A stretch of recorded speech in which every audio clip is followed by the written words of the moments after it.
Um bom dia. Feliz sábado a todos nós, né? Que bom rever o Márcio, né? Faz tempo que eu não vejo você, a sua esposa Dani, né? Sejam muito bem-vindos e se sintam à vontade. Aqui é a casa do vosso Pai, do nosso Pai, tá? E eu cumprimento também você que está em casa, né? Não sei qual foi o motivo, né, de você não poder estar aqui, mas espero em Deus que você tenha boas condições físicas para louvarmos junto o nome do Senhor nos próximos sábados que virão. E hoje nós vamos falar um assunto bastante profundo. Então eu peço que você coloque o seu coração, porque aqui serão só palavras, mas tente meditar, entender o que aconteceu realmente naquele dia, que nós vamos falar sobre Jesus no Getsêmani, né? Você sabe que Jesus morreu na cruz ali, sabe que foi por você, mas o que ele realmente passou, os sentimentos que ele teve, todo o sofrimento, né? E hoje nós vamos tentar trazer aqui para a nossa meditação, para a nossa adoração a Deus neste dia de sábado, o que Jesus passou ali no jardim do Getsemane. Você sabe que não existe outro caminho para que você seja salvo. Sobre toda a humanidade tem a condenação de sermos pecadores, porque nascemos de Adão e Eva que desobedeceram e o pecado passou a todos nós, mas a salvação em Cristo Jesus passou a todos nós também. Se por um lado Adão trouxe o pecado, por outro Cristo trouxe a salvação. E nós, antes eles não podiam o quê? Tocar na árvore do conhecimento do bem e do mal, senão eles morriam. E eles tocaram, Daniela. Eles trocaram na árvore e comeram aquele fruto. E o pecado passou para eles, e agora nós todos morremos. Mas hoje, a Bíblia fala assim, que todo aquele que crê em Jesus será salvo. Então, como eles tinham a árvore como ponto de obediência, nós temos a fé em Cristo Jesus como ponto de obediência. Entendeu? Então, nós não somos desprivilegiados, né? Nós também temos a Cristo pelo qual nós devemos crer. Mas como entender o que Jesus passou? Como entender que Ele é o caminho? Como entender tudo o que Ele fez por você, por mim, pela humanidade? Cristo, Ele é Deus. Ele é Deus e Ele assumiu a culpa dos nossos pecados. Quando Adão e Eva traz sobre nós esse castigo, Cristo assume essa culpa e toma o nosso lugar. E ele morre na cruz para que nós não morremos dessa morte pela qual nós somos condenados. E hoje nós precisamos crer nele para ter vida. Entendemos? Um pouquinho, mas vamos aprofundando que nós vamos entender cada vez mais. Olha que interessante. A Monique, essa semana agora que passou, ela leu para mim, para gente lá em casa, né? O livro de Esther. E eu tinha esse sermão há umas 2 semanas atrás já escrito que eu queria falar sobre ele. Quando ela acabou de ler o livro de Esther, me veio um pensamento, eu falei, nossa, dá um belo de um sermão. As conspirações que o Naamã fazia contra o povo judeu e as conspirações que os governantes estão fazendo com a gente, essa crise que a gente está vivendo, vai dar um excelente sermão e pensei, meditei e desejei muito fazer esse sermão. Olha como que o coração da gente, ele é enganoso, né? E aí eu fiquei balançada de trocar o sermão.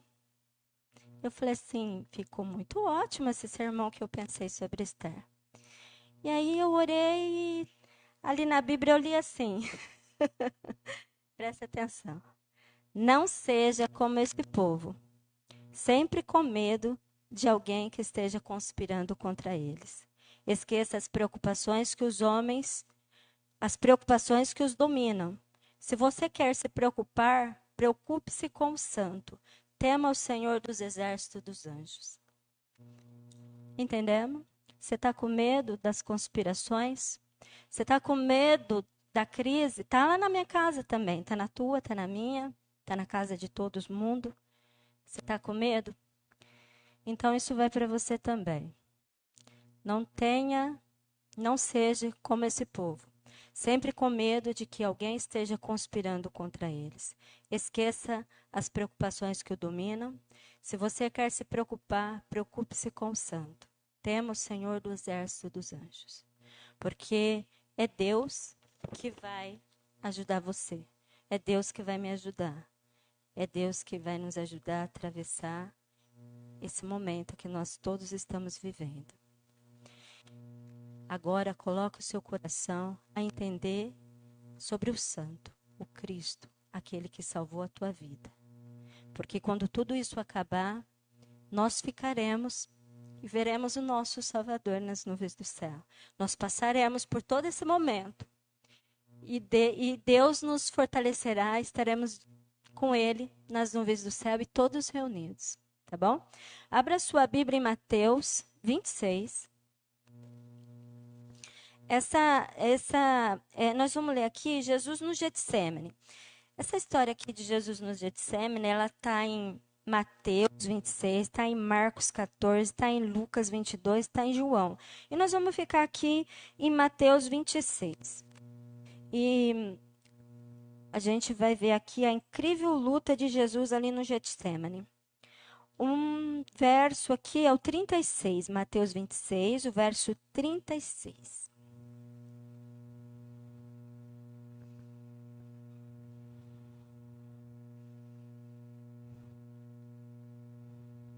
Vamos lá? O Cleide, você pode percorrer o microfone para o pessoal ler a nossa passagem. Você só dá um para cada um, tá? Mateus 26, verso 36. Em seguida foi Jesus com eles a um lugar chamado Getsêmani e disse a seus discípulos: assentai-vos aqui, enquanto eu vou ali orar. Tá bem. O que está acontecendo aqui? Jesus já tinha dito aos discípulos, né, que ele ia ser entregue à morte. E já tinha advertido, e eles tinham comido ali a Páscoa, eles estavam todos reunidos ali e tudo, né? E eles foram caminhando para o jardim do Getsêmani. E era a época da Páscoa, e o céu estava sem nuvens. Tava aquela lua cheia, né? Bem como se o céu estivesse observando, atento, né? A tudo que aconteceu. E ao se aproximar desse jardim, Jesus foi ficando estranhamente calado. Jesus foi ficando quieto. Ele sabia, Marcos, o que ia acontecer com ele. E ele foi ficando quieto, ele foi ficando triste, e ele foi ficando, né? Por toda a vida dele, né, que Jesus teve aqui na terra, ele sempre esteve ali na presença de Deus. E agora ele vai ser olhado por Deus como um pecador, um transgressor. E ele vai carregar a culpa de toda a humanidade. Era isso que Cristo estava indo fazer. Carregar a minha culpa, a sua culpa, a culpa de toda a humanidade. E o peso, mas era tão grande, o peso era tão grande que ele tremeu. Ele tremeu o quê? Ficar sem a presença de Deus, né? Ficar longe do Pai. E ele exclamou ali em Mateus 26, do verso 38, o que ele fala ali no verso 38?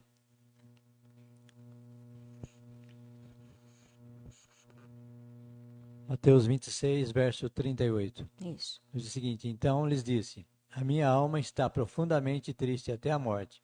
Ficai aqui e vigiai comigo. Então ele falou que ele estava profundamente triste, né? Nunca antes os discípulos tinham visto Jesus tão triste e tão calado. E ao chegar ali no jardim, né? Eles procuraram ansioso aquele lugar que eles sempre iam nesse jardim orar. Eles sempre iam ali. Então eles procuraram ali o lugar deles, né? Para que eles pudessem descansar.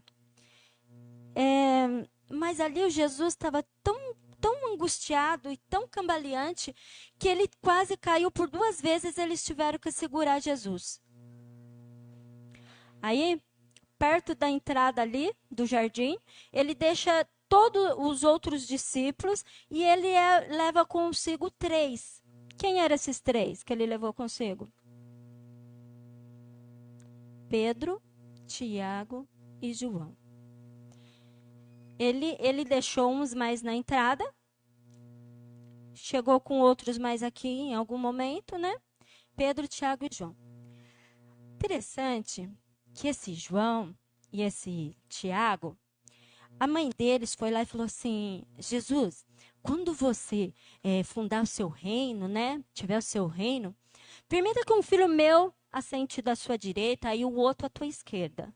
Aí Jesus falou assim, que ela não sabia o que ela estava pedindo. Ele falou assim: porventura eles podem beber o cálice que eu estou para beber? Sabe o que eles falaram? Sabe o que eles falaram, Daniela? Podemos. Eles podiam beber esse cálice que Jesus ia beber. Podemos. Ele falou: mas quanto a você ficar à minha direita ou à esquerda, isso não depende de mim, depende de Deus, né? Esses eram os 2 que ele levou. Os 2 que falou: a gente pode beber isso aí que você vai beber. Ele levou com ele. E ele levou também Pedro. Que quando Jesus fala para Pedro que Pedro ia que Pedro falou para Pedro, o Pedro falou que Jesus não ia lavar o pé dele, aí Jesus falou: se eu não te lavar, você não tem parte comigo, tal. E Jesus fala da cruz e Pedro fala: você não vai morrer. Ele falou assim que ia, né? Aí Pedro fala assim: Jesus, eu tô contigo, eu vou com o Senhor até para a morte. Ele falou: Pedro, você não sabe nem o que você está falando, porque hoje mesmo você vai me negar 3 vezes. E ele falou que ia Jesus até a morte. Então, vou levar quem? Os que vão de beber o cálice e os que vão comigo para a morte, né? Nada mais justo, né, Toninho? Vamos levar os caras. Os caras, né? Aí Jesus entra com eles ali, falou assim para eles: fica aqui e ora, tá? Então, esse lugar que Jesus estava, eles passaram muitas vezes, eles foram ali para passar a noite ali, e Jesus orava e depois ele saía para o trabalho. Para evangelizar, para curar, para fazer as coisas. Mas aquele não era o caso daquele dia. Não era um dia comum para eles. Não era para fazer a mesma coisa. Não era um dia comum. Jesus desejava passar a noite com eles em oração.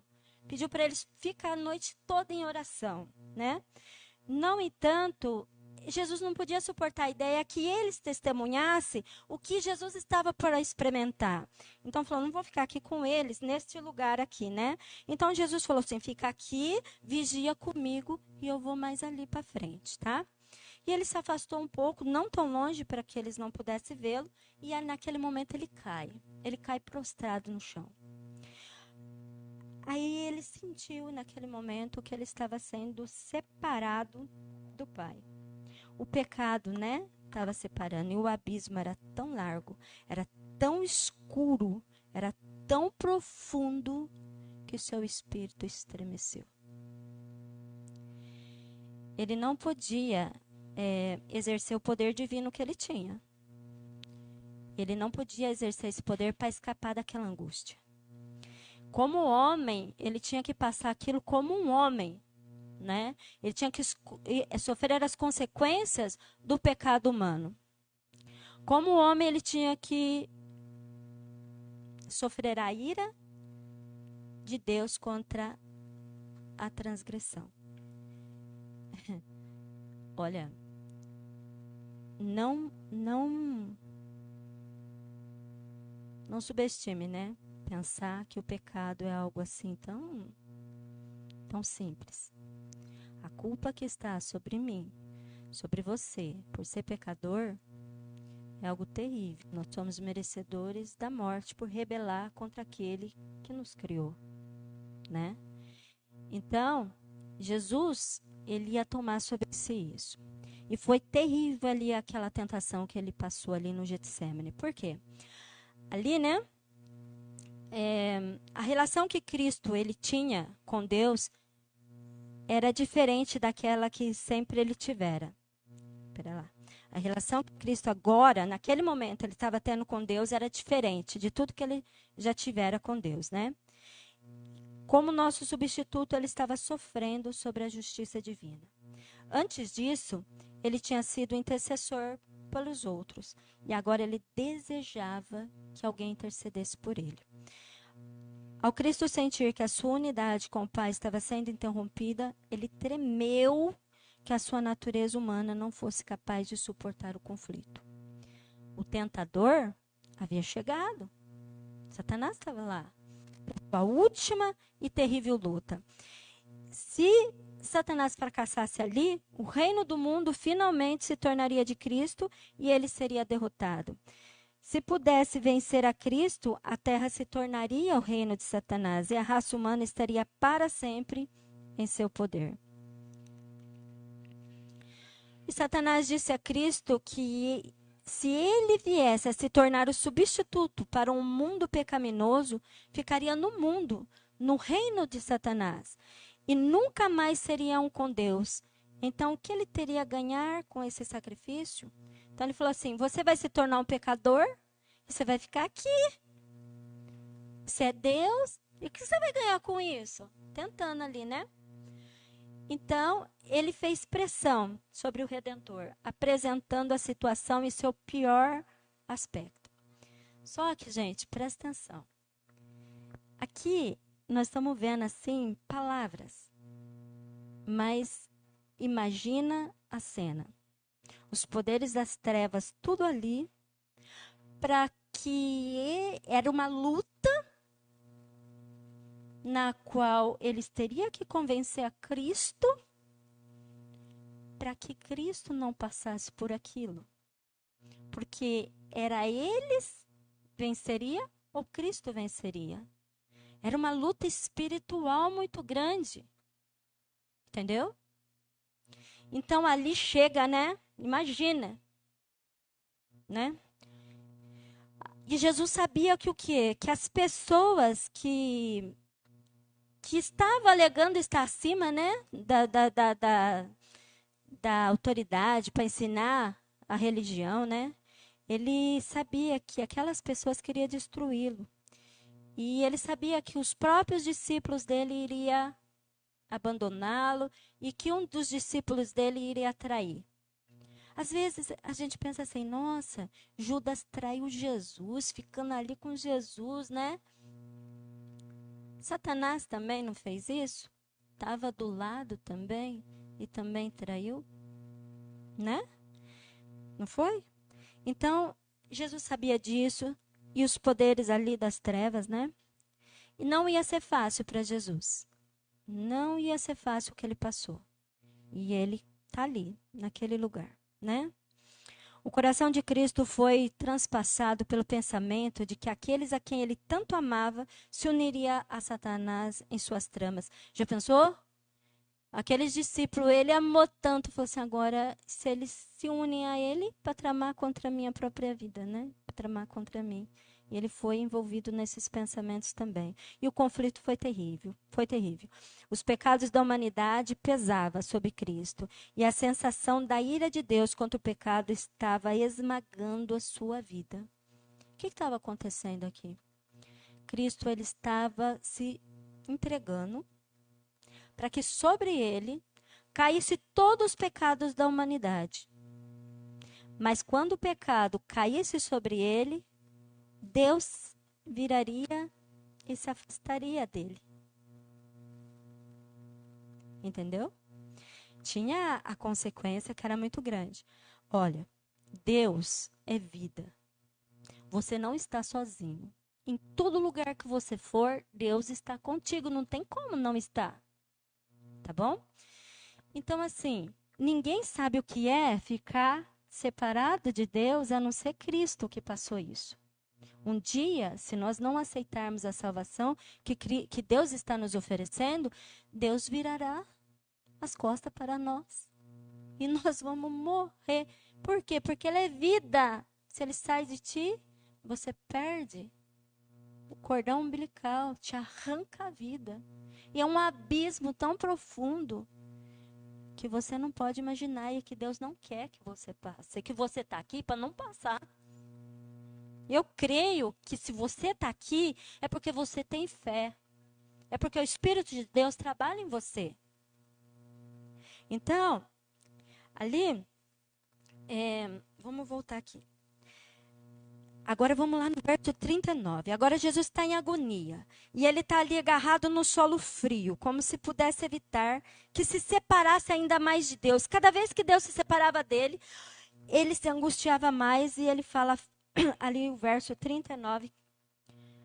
Quem lê para mim?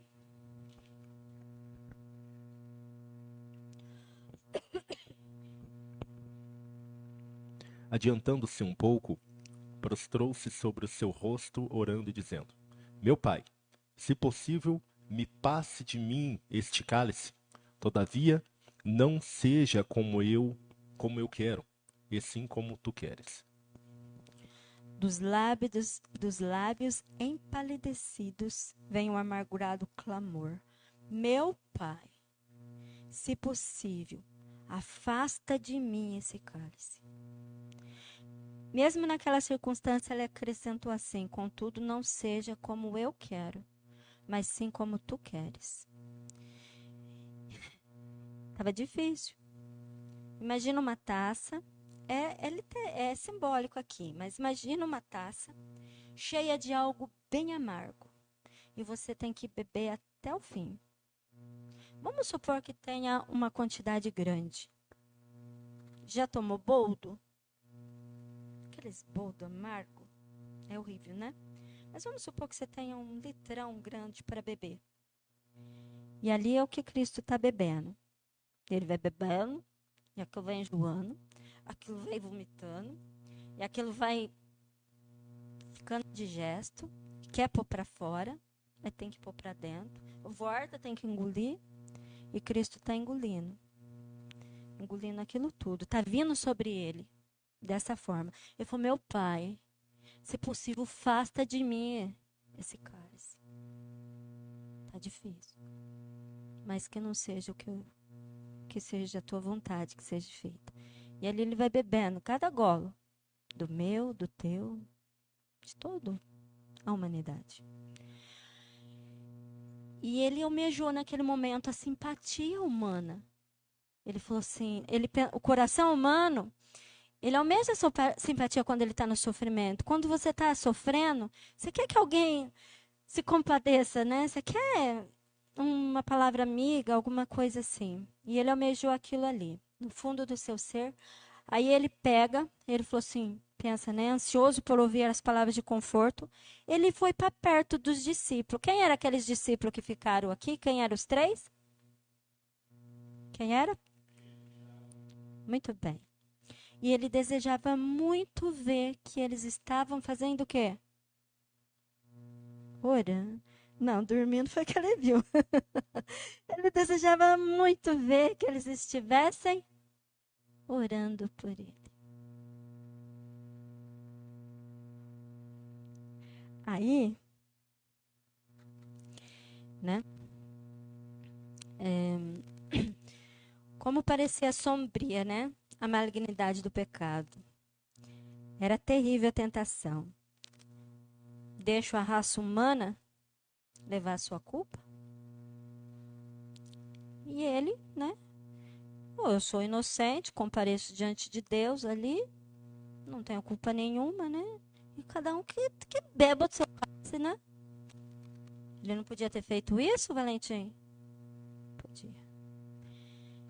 Mas se apenas ele visse que os seus discípulos compreendiam e apreciavam aquilo, né? E talvez ele se sentisse mais fortalecido.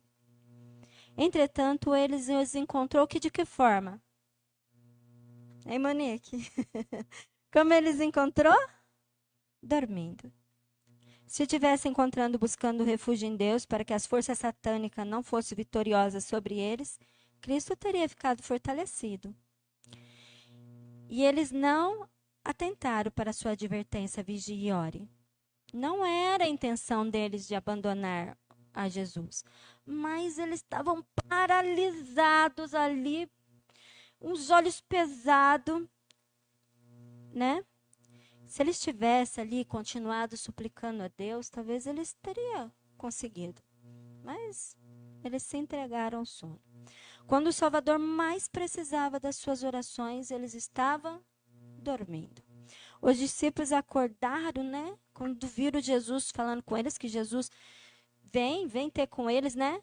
E viu que Jesus estava falando ali com eles.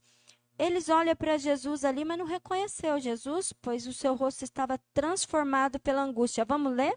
Mateus 40. E vamos ler o 41 também. Vocês podem passar o microfone aí? Você vai ler? Pode ler. Voltando para os discípulos, achou-os dormindo. Disse: Pedro, então nenhuma hora pudestes vos vigiar comigo? 41 também. 41 também. Vigiai e orai, para que não entreis em tentação. O espírito, na verdade, está pronto, mas a carne é fraca. Entendeu? Jesus vem na angústia ali do seu ser, com ânsia daquilo tudo, né? Ele falou assim, vocês não puderam vigiar nem uma hora. Vigiem e orem, para que vocês não caiam em tentação. O espírito está pronto, mas a carne é fraca. Jesus temia que eles não fossem capazes de resistir à prova de sua traição e morte. Olha, eles não sabiam o que eles iam passar. Cristo sabia, né? Mas eles não tinham a ideia do que eles iam passar. E Jesus falou para eles que eles tinham que orar, tá? O Filho de Deus enfrentou outra vez uma agonia sobre-humana. Exausto, ele cambaleou de volta ao lugar da sua luta anterior. Seu sofrimento era ainda maior que antes. Vamos ler o verso 44? Vamos ler o 43 e o 44? Embora a gente já tivesse falado do 43. E voltando, achou-os outra vez dormindo, porque os seus olhos estavam pesados. Deixando-os novamente, foi orar pela terceira vez, repetindo as mesmas palavras. Tá bom. Esse texto, muito obrigada. Esse texto tem em vários outros livros da Bíblia. Então, Daniela, nessa parte aqui, fala que Jesus estava suando gotas de sangue. Ele estava na humanidade dele. Você é ser humano. Você já suou algum sanguinho? Já suou sangue? Já suou? Já? Monique? Yasmin? Alguém aqui já suou sangue? Existe uma explicação científica, né? Para quando é um estado de angústia muito grande, né? É possível isso acontecer. Acontece, sim. E Jesus já estava nesse nível. Ele estava suando as gotas de sangue, e essas gotas de sangue estavam caindo no chão. O cipreste e as palmeiras eram testemunhas silenciosas de sua angústia. De seus frondosos galhos, gotas pesadas de orvalho caía sobre o corpo prostrado de Jesus, como se a natureza chorasse sobre o seu Criador, que sozinho lutava contra os poderes das trevas. Lembra que os poderes das trevas estavam lá? Para falar, para atormentar, para ficar ali. Era terrível aquele momento ali. Eu já li no Espírito de Profecia, e um negócio era, né? E cada vez Jesus dava um passo para frente. Ele ia, e cada vez ele dava um passo para frente. Quando pensava em tudo que ele estava no, ele dava mais um passinho para frente. Ele foi indo até dizer, eu vou fazer, né? Então, vamos lá. Então, ali, né? A natureza chora pelo Criador. Pouco tempo antes, Jesus ele estava de pé, né? Inabalável ali, como um cedro resistindo à tormenta adversária que desencadeava sua fúria sobre ele. Agora, ele se assemelhava a uma vara castigada, dobrada pela furiosa tempestade. Como alguém já glorificado, ele havia afirmado ser um com Deus. Agora, sua voz se fez ouvir no silêncio da noite uma voz cheia de angústia humana. Vamos ver o verso 42? 42 eu já li. Será que eu marquei errado? Lê o 42, porque o 44 fala assim: deixando-os novamente, foi orar pela terceira vez, repetindo as mesmas palavras. Vamos lá no verso 42 para ver que palavra que ele falou? Pode ler. Tornando-se a retirar-se, orou de novo, dizendo: Meu pai, se não é possível passar de mim este cálice sem que eu o beba, faça-se a tua vontade. Então ele fala isso pela terceira vez. E ele vai bebendo aquela taça, aquele nojo, aquele cheiro ruim, né? O pecado não deve ter cheiro bom, né? Aquele cheiro ruim daquilo tudo que ele estava bebendo, e ele vai bebendo. Jesus sentiu novamente o desejo de ouvir de seus discípulos algumas palavras que o pudesse afastar a escuridão que estava ali, a escuridão que estava vencendo. Em Marcos 14:40, fica aí mesmo, fala assim que os olhos deles estavam pesados e eles não sabiam o que dizer para Cristo. Eles viram seu rosto manchado com sangrento suor da agonia, mas não puderam entender a angústia da alma que Jesus estava passando. É igual eu falei, a gente está contando aqui, né? Mas você deve usar a sua imaginação para entender o que ele estava passando espiritualmente, né? A angústia da alma que estava ali com ele, né? Então, os discípulos não estavam entendendo aquilo, né? Em Isaías 52:14, fala que a sua aparência estava tão desfigurada que ele se tornou irreconhecível como homem. Já pensou isso? Pensou, Tiago? Se olhar assim e falar, nossa, eu não me conheço. Eu estou tão desfigurado que eu nem tenho mais meu semblante. E era assim que Jesus estava. Jesus se afastou, se voltou para seu lugar de retiro, onde ele caiu prostrado. E a humanidade do Filho de Deus tremeu naquela hora de prova. O terrível momento de decidir o destino da humanidade havia chegado. O destino da humanidade oscilava na balança. Cristo, como o Valentim falou ali, ele poderia ter se recusado a beber da taça destinada à humanidade culpada. Poderia ter enxugado o sangrento suor da testa e nos deixado a perecer em nossa iniquidade. Ele poderia ter dito que o transgressor receba pena pelo seu pecado, eu volto para o meu Pai. Ele não podia fazer isso?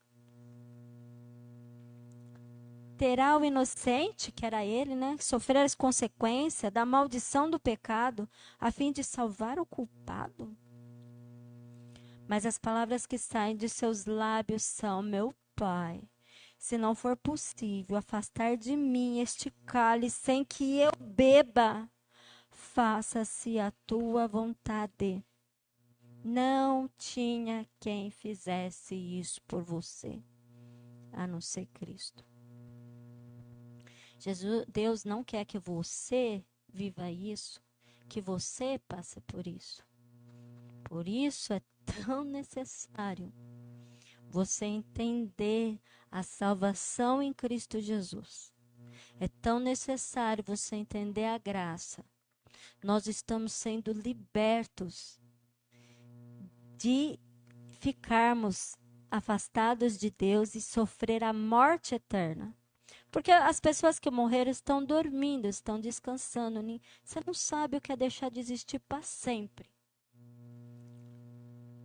É uma coisa que Deus não quer que você viva. E que você não quer viver. Se você quisesse, você não estava aqui. Se você não quisesse, você está aqui é porque você quer, você aceitou. Tá? E por 3 vezes ele recuou do derradeiro e supremo sacrifício. Deixa eu ver a hora aqui. Agora vê que a raça humana está desamparada. Vê o poder do pecado. Levanta-se diante deles os ais de um mundo condenado. Ele vê seu iminente destino e toma a decisão. Agora ele tomou decisão. Ali ele estava vendo, falou, nossa, o que o homem tem sobre si é terrível. O que eu vou fazer? O que eu vou fazer pela Kátia, pelo Lucas, por vocês? Então ele olha lá, vocês, nós. Ele viu nós, né? E ele toma a decisão dele. Salvará a humanidade, custe o que custar da parte dele. Ele vai salvar. Ele dá mais um passo para frente, Daniel. Ele falou, vou salvar. Eu vou fazer.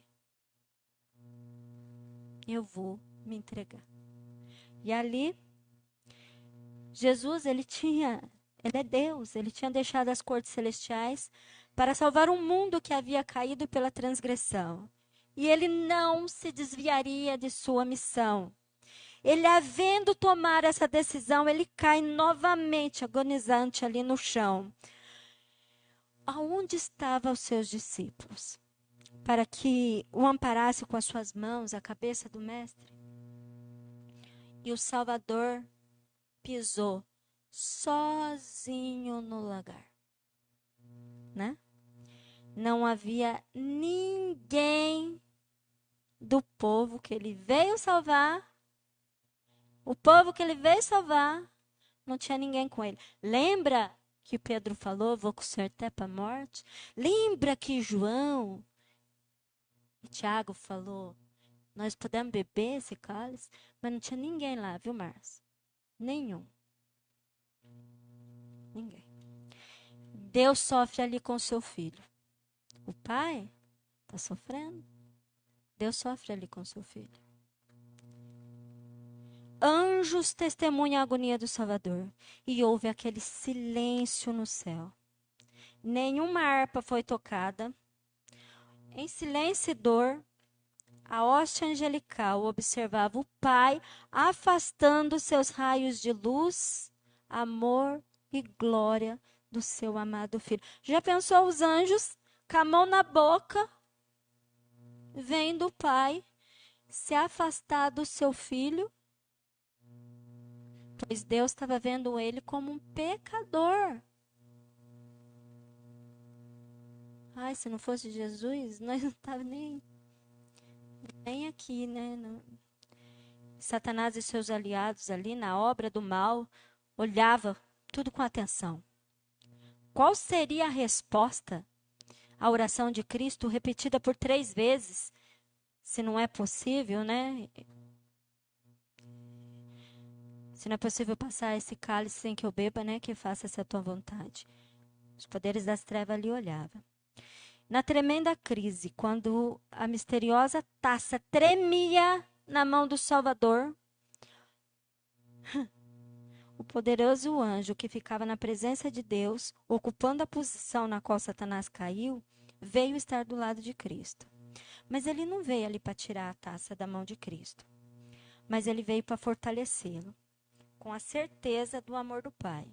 E ele garantiu a Cristo que a sua morte resultaria na completa derrota de Satanás e que o reino deste mundo seria dado aos santos do Altíssimo. Ele disse que ele veria uma multidão de salvos, pessoas eternamente salvos. Ele mostrou para Cristo você.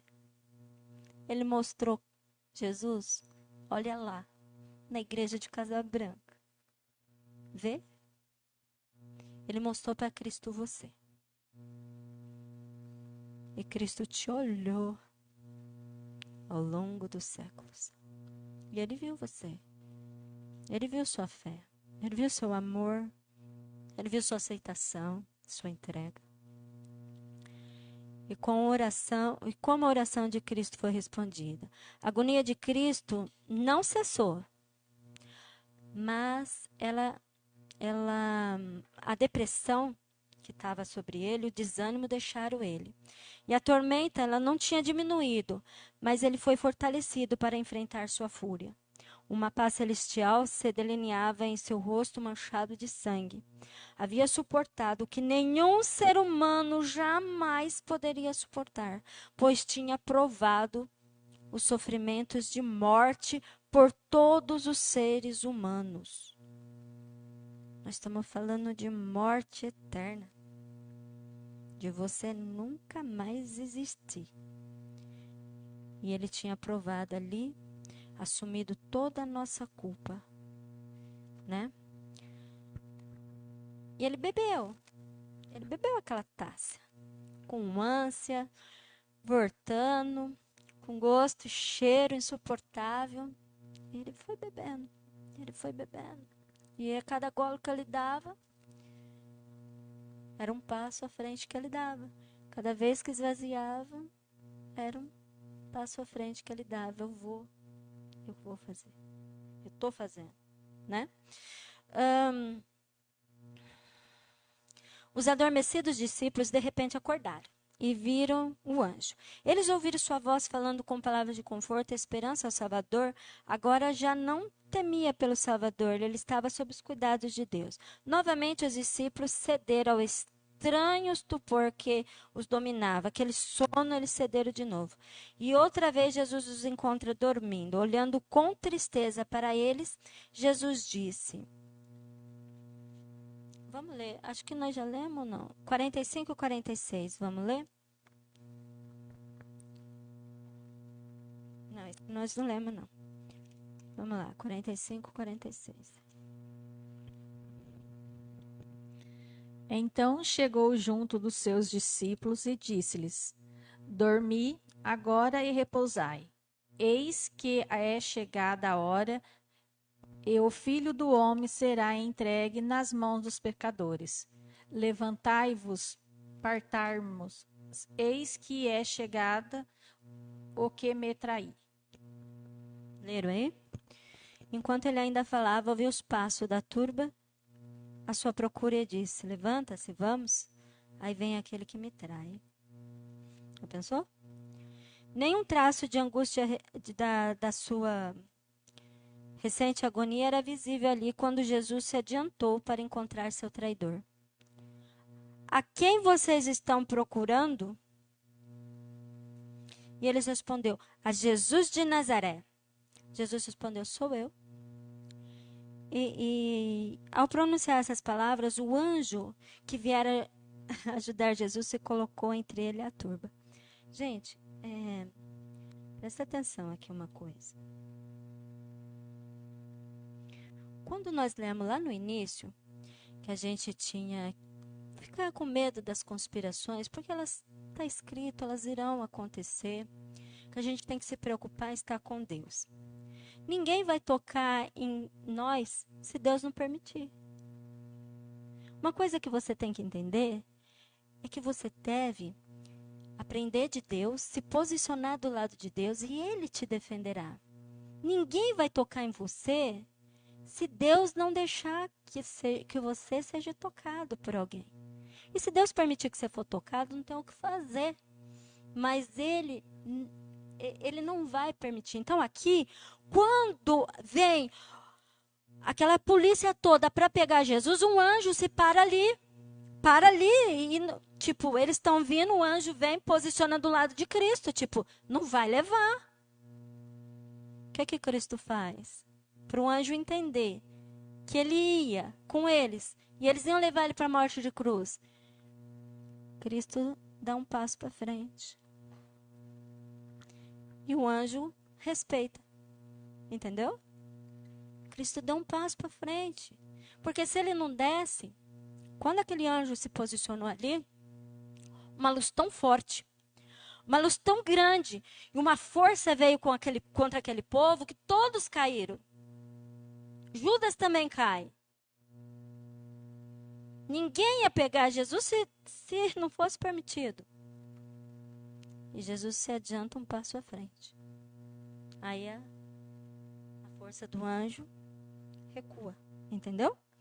Essa luz divina iluminou o rosto do Salvador na presença dessa glória divina. A multidão assassina recuou, cambaleante, até Judas caiu no chão. O anjo se retira e a luz se dissipa. Jesus teve a oportunidade de escapar, mas permaneceu no meio do bando ali, né? O bando agora estava ali, prostrado aos pés de Cristo. Eles caíram prostrados aos pés de Cristo. E rapidamente, né? Quando Jesus se adianta com um passo à frente, a cena muda. Os soldados ali, aí quando Jesus deu o passo para frente, que a luz sai, aí os soldados levantam, né, achando que eles que estão dominando, né? Os soldados romanos, sacerdotes, Judas, né, se reúnem em torno de Cristo, temendo que Jesus escapasse. Eles já tinham evidência de que aquele que estava diante deles era o Filho de Deus. Porém, não se convenciam disso. E a pergunta de Cristo é: a quem vocês procuram? Né? Aí eles falam assim: a Jesus de Nazaré. Eu acho que é. A Jesus de Nazaré. Então o Salvador disse assim: já disse que sou eu. Se vocês estão me procurando, deixa ir embora esses homens, os discípulos dele, deixa eles embora. Porque ele não queria, olha só, Cristo não queria que nada acontecesse com eles, com os discípulos. Ele falou: deixa eles embora. E apontou para os discípulos. Ele estava pronto para se sacrificar por eles. Judas, o traidor, ele não se esqueceu do papel que ele deveria desempenhar. Ele tinha que dar Ele combinou ali com os soldados romanos, né? Que quando ele chegasse, ele traz Jesus, né? Então ele falou assim: eu vou levar vocês onde Cristo está. E como que nós vamos saber quem é o Jesus? Ele falou assim: aquele que eu der um beijo, é ele. Entendeu? Aí ele não esqueceu, né? Quer ver? Lê ali Mateus 2, 48. Mateus 2, não, desculpa. 26. Tá bom, obrigado, Valentim.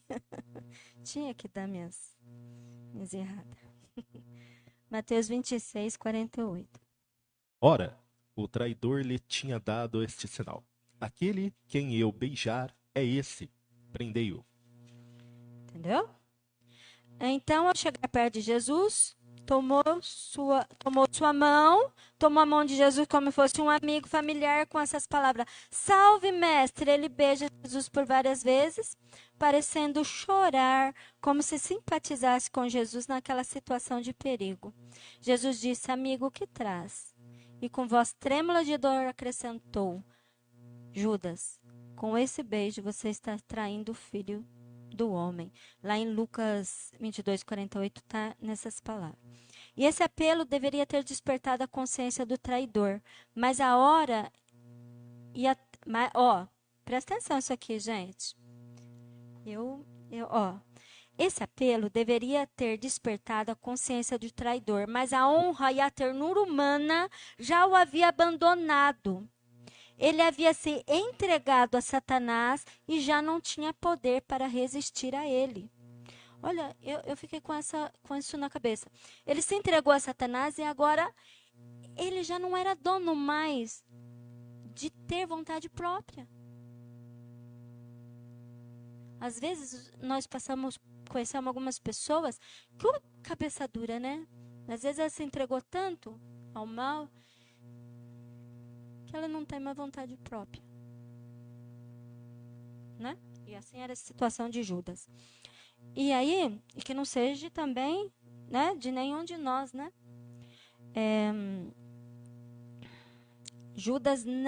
Jesus, ele não recusa o beijo de Judas ali. Ele não recusa. A multidão se apoderou de Jesus e passaram a amarrar as mãos dele, aquelas mãos que sempre tinha sido empregado em fazer o bem.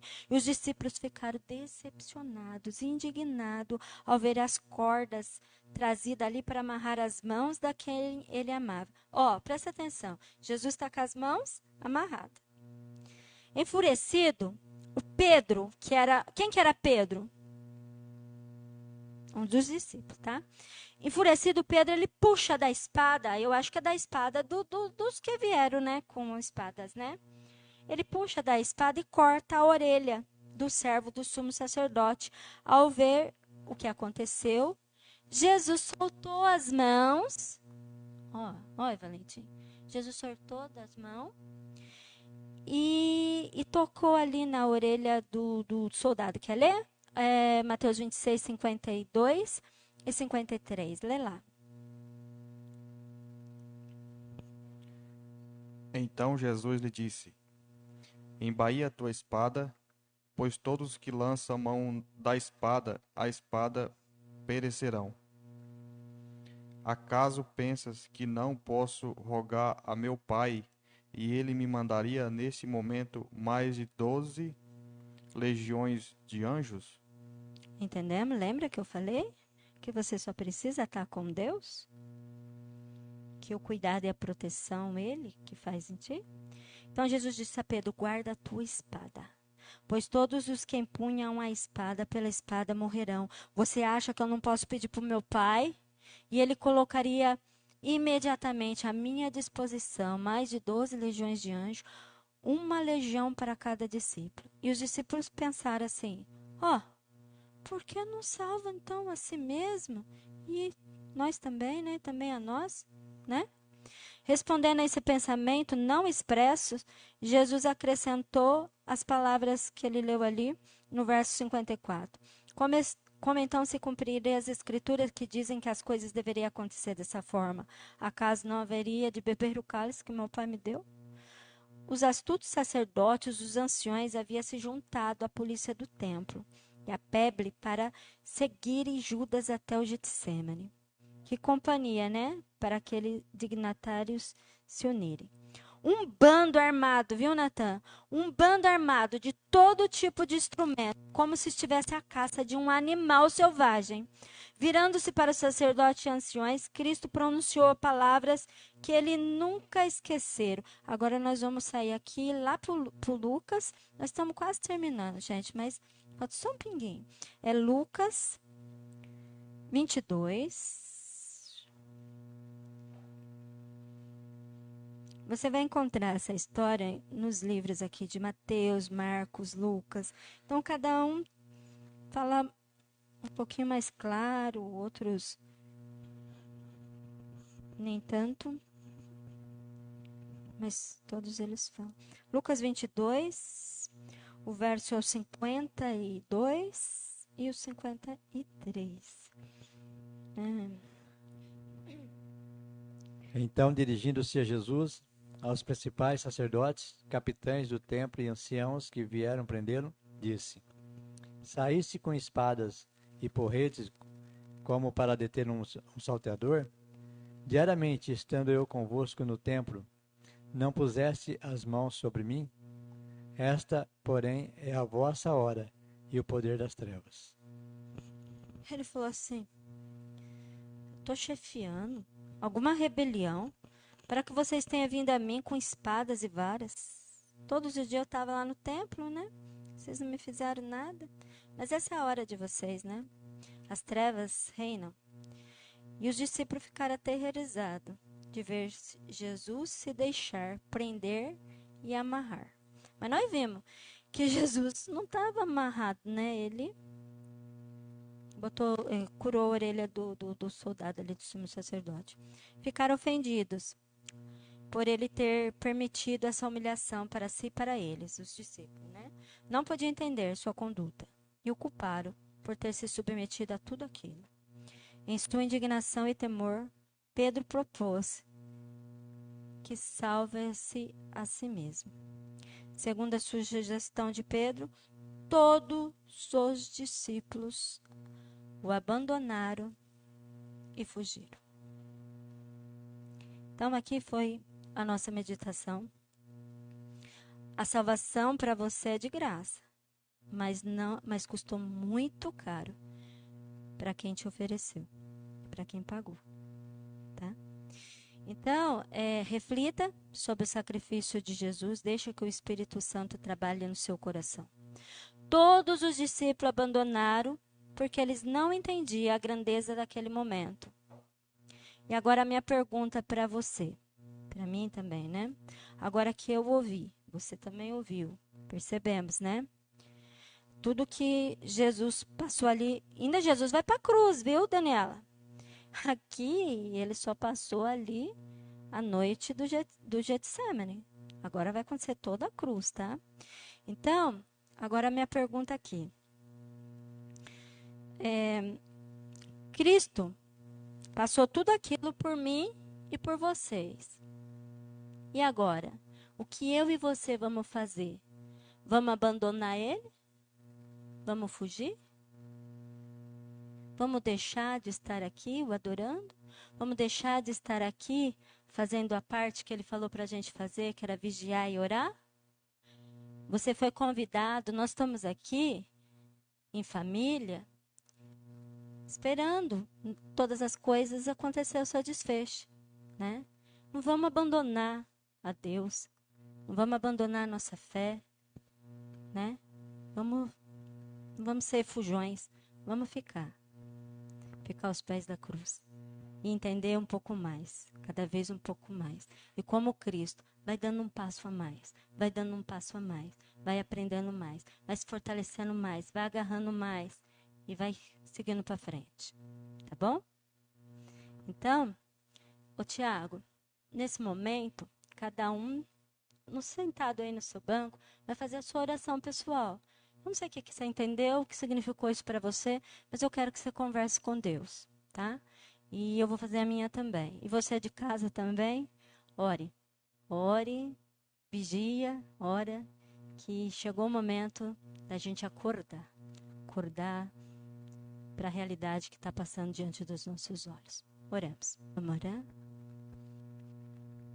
Poderoso Deus, santo, digno de todo louvor, toda honra e toda glória. Aqui estão seus filhos, Senhor, salvos. Salvos porque Jesus desceu do céu e tomou sobre si os nossos pecados. E hoje, em Cristo Jesus, nós somos salvos. E nós estamos aqui agradecidos, mas contristados também por tudo que o Senhor passou, por tudo que o Senhor fez na cruz, por cada um de nós. E cada um dos seus filhos aqui, Senhor, está pronto para acordar, para vigiar, para orar, para atender ao teu chamado. Perdoa-nos, Senhor, porque dormimos demais, não vigiemos, não oramos, mas agora, Senhor, eis que é chegada a hora. O Senhor nos chama e nós estamos aqui para entregar os nossos corações. Eu peço, Senhor, por minha vida, intercedo por os meus irmãos que estão aqui na tua casa de oração e também por aqueles que estão ouvindo na live. Eu peço que o Senhor nos ajude, pois estamos atravessando um momento difícil, nada comparado ao que o Senhor passou na cruz do Calvário, mas é pesado para nós, o fardo é grande. Por isso eu peço, Senhor, que o Senhor abençoe cada um que está aqui com a sua luta, com a sua dificuldade, fazendo sobre os que estão aqui, sobre os que estão em casa, o milagre que eles estão precisando. Obrigado, Senhor, nós vamos para o nosso lar na certeza que nós vimos o Senhor e o Senhor está conosco. Em nome do Senhor Jesus, nós oramos. Amém. A paz seja contigo, que Deus os acompanhe.